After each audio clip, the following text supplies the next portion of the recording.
If you see this close to your home, ask for help to remove it. Australia does not stop surprising us with its exotic animals.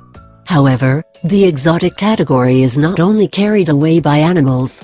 And although it may seem something out of an extraterrestrial film, the Clathrus archeri is actually a fungus and not an animal.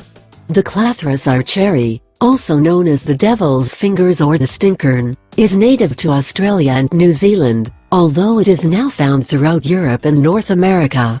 The first sighting in Europe was in 1914, where it is believed that fungus spores were brought in military supplies from World War I. These should look a little more normal when they hatch, right? You're wrong. Although they may seem like some kind of horrible monster that has just come to Earth to sow evil. Now let's see how these fingers of the devil come into play. Very strange.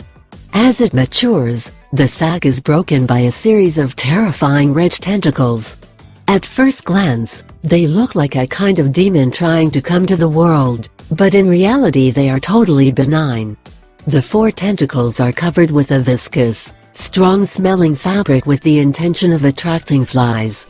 However, the fungus is not carnivorous.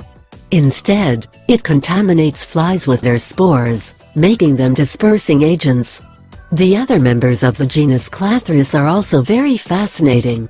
For example, the Ruber Clathrus, which expands in this incredible entanglement structure. And another cousin, the Pseudocalus fusiformis, which resembles the offspring of a monstrous squid man.